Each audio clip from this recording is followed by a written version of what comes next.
Welcome all of you. तो हम पढ़ा रहे थे मोशन। तो इसका आज नेक्स्ट पार्ट लेके आए हैं, पार्ट नंबर 10। इसमें हम आपको कुछ न्यूमेरिकल कराने जा रहे हैं। तो देखते हैं। फर्स्ट न्यूमेरिकल, किसी गाड़ी का चालक, कोई गाड़ी है, उसका चालक 52 किलोमीटर प्रति घंटा की चाल से चल रही कार में ब्रेक लगाता है। यानी जिस कार को चला रहा है उसकी 52 किलोमीटर प्रति घंटा चाल है और उसने ब्रेक लगाया।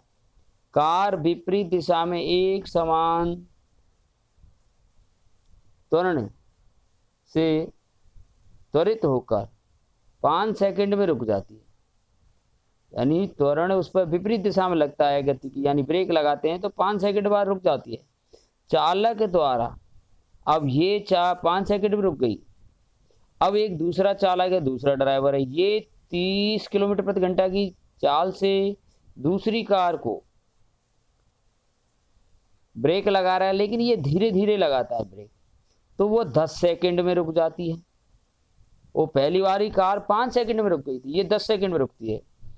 तो ये कह रहा है एक ही ग्राफ पेपर पर दोनों कारों के लिए चाल समय ग्राफ आलेख कीजिए। चाल और समय में ग्राफ खींचना है और ब्रेक लगाने के पश्चात दोनों में कौन सी कार अधिक दूरी तय करेगी, ब्रेक लगाने के बाद कौन सी कार अधिक दूरी तय करेगी, ये भी बताना है। तो यहाँ पर हम ले लेते हैं ग्राफ पेपर एक और उसमें लेंगे सबसे पहले पैमाना। तो पहले बाई अक्ष पर ले रहे हैं 1 सेंटीमीटर बराबर 10 किलोमीटर प्रति घंटा और एक्स अक्ष पर लिया हमने 1 सेंटीमीटर बराबर 1 सेकंड। यानी बाई अक्ष पर तो हम क्या ले रहे हैं, इसकी चाल, और एक्स अक्ष पर क्या लिया है हमने, समय। तो स्केल इस प्रकार। तो यहाँ पर एक ग्राफ मेंटेन करते हैं। तो ये है तुम्हारा ग्राफ, ये बना दिया है, देखो ग्राफ। यहाँ एक्स अक्ष ये है, इस पर हमने समय लिया है। यहाँ पर 1 सेंटीमीटर बराबर 1 माना है, तो 1 सेंटीमीटर का मान कितना है, 1 2 3 4 5 ऐसे लिखा है, इस समय लिया है। इधर वेग लिया है, तो ये माना है 1 सेंटीमीटर बराबर 10, तो 10 20 30 ऐसे 40 50 60 लिख दिया, ये 22। अब कह रहा है कि प्रथम कार द्वारा तय की गई दूरी बताइए। तो इसने कह रहा है ग्राफ खींच लिया अपन ने, एक्स अक्ष पर समय ले लिया और वाई अक्ष पर चाल ले ली, ग्राफ खींच गया। कैसे खींचेगा भाई, उसकी चाल कितनी थी जब स्टार्ट हो रही कार वाला, ए वाला चालक, जो पहली कार थी वो 52 की स्पीड से चल रही, तो यहाँ 50 से थोड़ी सी 2 पॉइंट आगे 52 ले लिया। तो ये तो हो गई इसकी प्रारंभिक वेग, और ब्रेक लगाने के बाद कितने समय बाद रुकी थी, 5 सेकंड, तो इसको 5 से मिला दिया, ये ग्राफ हो गया। पहले पहले चालक का, पहले ड्राइवर का, और दूसरी जो ड्राइवर था, दूसरा ड्राइवर दूसरी कार को कितने से चला रहा था, 30 किलोमीटर प्रति घंटा से, तो ये 30 से लगेंगे। और कितने समय बाद ब्रेक लगाने के, 10 सेकंड बाद रुकी, तो ये 10 से मिला दिया, इधर समय 10 ले लिया, तो ये खिंच गया ग्राफ। तो पहला काम हो गया। अब ये कह रहा है ब्रेक लगाने के बाद दोनों कारों द्वारा तय दूरी कितनी होगी, अलग अलग बतानी है। तो प्रथम कार द्वारा हम निकाल रहे हैं तय दूरी।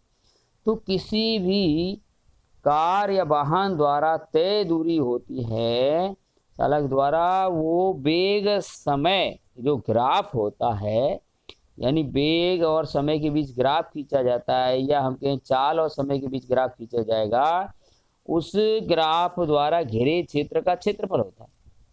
तो पहली कार के लिए ये वाला त्रिभुज बना, तो इसका क्षेत्रफल होगा, कार पहले चालक द्वारा तय की गई दूरी होगी त्रिभुज ओ, ये क्या है, यहाँ पर ए पॉइंट डाला है मैंने, ए ओ, यहां डाल दो बी डाला है, एओबी का क्षेत्रफल, त्रिभुज एओबी का क्षेत्रफल होगा। अब त्रिभुज का क्षेत्रफल होता है 1/2 आधार, ये आधार हो गया ओबी, और OA होगी इसकी ऊंचाई, तो ये ऊंचाई होगी। लेकिन हम क्या करेंगे, तो यहाँ पर चाल तो किलोमीटर प्रति घंटा में दी है, समय सेकंड में दिया है भाई। तो इनको लगाने से पहले इस चाल को, जो 52 थी, OA वेग था, वेग कितना था 52 किलोमीटर प्रति घंटा, तो 52 किलोमीटर प्रति घंटा को हम मीटर पर सेकंड में बदलेंगे तो 52 गुणा 5/18। पहले मैंने बता चुका हूँ, किलोमीटर प्रति घंटा से मीटर पर सेकंड में बदलने के लिए 5/18 से गुणा कर देते हैं। तो 5/18 का गुणा कर दिया, 2 से काट लिया, ये 18 9 बार, और 2 से 52 काट दिया 26 बार, 26 का 5 में गुणा करा 130/9 आ गया। ये हो गया इसका पहले वाले चालक का। तो यहाँ पर 1/2 आधार, आधार ये हो गया तुम्हारा OB, और OA ऊंचाई है, तो OB कितना है 5 सेकंड है, तो ये 5 लगा दिया, और OA का मान अभी निकाल लिया, ये 130/9। अब 2 से काट दिया 130 को 65 बार, तो ये आया 65 गुणा 5 325, 65 गुणा 5 ये बिना कटे रहेगी, और बटे 9। अब 9 का भाग दे दिया 325 में, 36.11 मीटर आ गई इसकी दूरी। यानी पहली कार जो है 36.11 मीटर चलकर रुक जाएगी। ऐसे अब दूसरी का निकालो भाई। अब दूसरी कार कितनी रुकेगी, तो वो उसके भी द्वारा घिरे क्षेत्र का क्षेत्रफल होगा। तो यहां पर देखो, दूसरी कार की जो पहले स्पीड है, वेग है, वेलोसिटी है, वो कितनी है 30 किलोमीटर प्रति घंटा से चल रही। तो 30 किलोमीटर प्रति घंटा को पहले मीटर पर सेकंड में बदला है, 30 गुणा 5/18। तो ये हमने पहले 3 से काटा, आप सीधा 6 से ही काट लो, तो 36 18 और 6 पंजे 30, 5 बार, 55 25 25/3 मीटर पर सेकंड आ गया। तो दूसरी कार जो है, दूसरा ड्राइवर है, उसके द्वारा ब्रेक लगाने के बाद कितनी दूरी तय करेगी, वो होगी इस त्रिभुज का क्षेत्रफल। अब ये वाला त्रिभुज कौन सा है भाई, ये है त्रिभुज COD का क्षेत्रफल निकाल लेंगे। तो त्रिभुज COD का क्षेत्रफल होगा 1/2 आधार गुणा ऊंचाई। आधार OD है, ऊंचाई कितनी है AC है कि नहीं बोलो। तो ये आधार हो गया तुम्हारा OC, और ये ऊंचाई होगी OC। तो ये 1/2, ये कितना है 10 सेकंड है OD, और ये अभी OC का मान कितना निकाला है अभी मैंने यहाँ पर 25/3, तो गुणा 25/3। अब 2 से काट दिया, ये 10 5 बार, और 5 का गुणा कर लिया 25 से, 25 पंजे 125/3, 125 में 3 का भाग दिया, तो ये आ गया 41.666 आएगा, लेकिन हम इसको 67 लिख देंगे मीटर।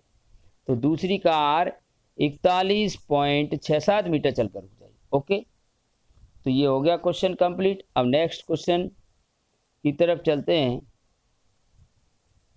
तो यहाँ पर नेक्स्ट क्वेश्चन में देखो क्या कह रहा है। एक चित्र दिया है, ये संलग्न चित्र। इसमें यहाँ पर क्या है, ये 3 वस्तुएं हैं A, B और C, 3 अलग अलग वस्तुएं। ये B है, ये C है, ये A है। ये दूरी समय ग्राफ यहाँ पर प्रदर्शित है। इधर देखो दूरी रहा, इधर समय है नीचे, ये ग्राफ द्वारा प्रदर्शित है। तो इसका अध्ययन कर निम्न प्रश्नों के उत्तर देने हैं हमें। तो प्रश्न क्या है, पहला देखते हैं, तीनों में से कौन सबसे तीव्र गति से गतिमान है, सबसे तेज कौन सा चल रहा है। तीनों ये क्या है, A, B, C, 3 कार मान लो, कोई भी चीज मान लो। तो A चल रही है सबसे तेज, B चल रही है, C चल रही है, ये देखना। ये कैसे पता लगता है, हम जानते हैं कि जिस वस्तु का, जो कोई वस्तु है जिसका ग्राफ का ढाल स्लोप सबसे ज्यादा होगा वो सबसे तेज चलेगी।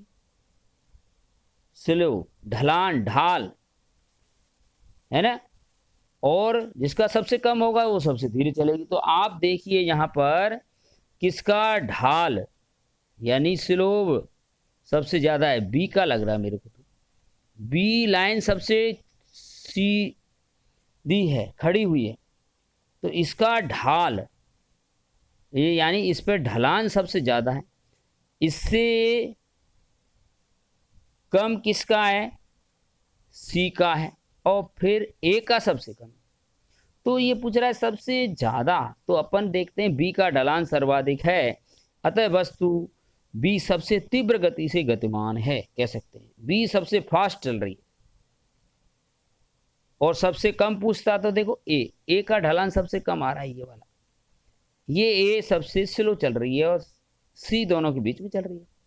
ओके, अब नेक्स्ट क्वेश्चन लेते हैं। ये कह रहा है क्या ये तीनों किसी समय सड़क के एक ही बिंदु पर होंगे। ए बी सी तीन जो वाहन हैं या कोई व्यक्ति हैं सड़क के किसी बिंदु पर एक समय होंगे, नहीं, क्योंकि ये तीनों ग्राफ कहीं नहीं काट रहे। देखो यहाँ पर ये बी और ए एक समय है, ये बी और सी एक समय है, यहाँ पर सी और ए एक समय, तीनों एक समय कम ही नहीं है, दो तो हैं, क्योंकि ये तीनों ग्राफ एक ही बिंदु पर नहीं काट रहे, तो ये कभी नहीं होंगे, ये लिख देंगे इसमें। तो यहाँ पर देखो हम उत्तर क्या आया, नहीं होंगे, क्योंकि ये तीनों ग्राफ परस्पर एक ही बिंदु पर नहीं काटते हैं। अगर काट जाते तो होते, दो दो तो काट रहे हैं, दो तो हैं। अब तीसरा क्या है, जिस समय बी ए से गुजरती है, बी जिस समय बी ए से गुजरती है यानी बी ए को क्रॉस करती है, उस समय तक सी कितनी दूरी तय कर लेगी। तो देखो पहले बी ए से कहाँ गुजर रही है और सी उस समय तक कितनी दूरी तय करेगी। बैक चलते हैं ग्राफ में, देख जाना पड़ेगा। तो यहां पर देखो जिस समय बी ए से गुजरती है, तो बी ए से कहाँ गुजर रही है, ये इस पॉइंट पे गुजर रही है बी ए से। देखो ये ए वाला है, ये ए वाला है, ये बी वाला है, ए से गुजर रही है। तो उस समय तक, तो इसका समय यहाँ पर ये है, कितना है, ये नीचे आ रहा है, समय कितना आ रहा है इसका 1.2 आ रहा है। देखो यहाँ पर जब बी ए से गुजर रही है तो समय कितना आ रहा है, 1.2 आ रहा है, ये समय नीचे ये कितना आ रहा है, 1.2 आ रहा है। तो ये 2 आ रहा है उस समय तक। ये कह रहा है सी, यानी ये वाला सी वाला ग्राफ कौन सा है, ये सी कितनी दूरी तय कर चुका है, ये सी की दूरी यहाँ आ रही है, सी की दूरी सीधी नापो, यहां से कितनी आ रही है, ये 8 किलोमीटर। कितनी आ रही है, 8। कितनी दूरी तय कर चुका है, ये कह रहा है, दोबारा से ध्यान से देखो, बी ए से गुजरता है, यहां से गुजर रहा है उस समय, तो उसका समय तो नीचे निकालेंगे ना ग्राफ डाल के समय यहाँ, और सी, तो यहाँ सी ये हो गया, कितनी दूरी तय कर जाए उस समय, यानी 1.2 सेकंड तक सी कितनी दूरी है, 8 किलोमीटर। अब अगला प्रश्न देखिए, अगला प्रश्न क्या कह रहा है कि जिस समय बी सी से गुजरती है, बी सी से गुजरती है, उस समय तक यह कितनी दूरी तय कर लेती है। बी सी से गुजरती है तो उस समय तक बी कितनी दूरी तय कर लेगी, यह का मतलब बी। तो यहां पर देखिए, तो सी से गुजरती है ना, तब यह कितनी दूरी तय करेगी। तो यहां पर देखो ग्राफ में बी सी से कहाँ गुजर रही है, पहले देखो बी सी से ये गुजर रही है, बी सी से गुजर रही है, उस समय तक यह कितनी दूरी तय कर रही है, ये यहाँ पर पता लगेगा, ये वाला। अब ये क्या है, 5 है, ये 5 से थोड़ी सी ऊपर है, तो हम मान लेंगे इसको 5.1 किलोमीटर दूरी तय कर रही है। कितनी दूरी तय कर रही है, 5.1 किलोमीटर दूरी तय कर रही है। तो हम लिख रहे हैं यहाँ पर जिस समय बी सी से गुजरता है तब उस समय तक बी तथा सी दोनों ही मूल बिंदु से कितनी दूरी पर हैं, 5.1, यानी दोनों कितनी दूरी तय कर चुके हैं, 5.1 किलोमीटर दूरी तय कर चुके हैं। तो आज के लिए इतना ही। Thank you, have a nice day. मिलते हैं नेक्स्ट वीडियो में।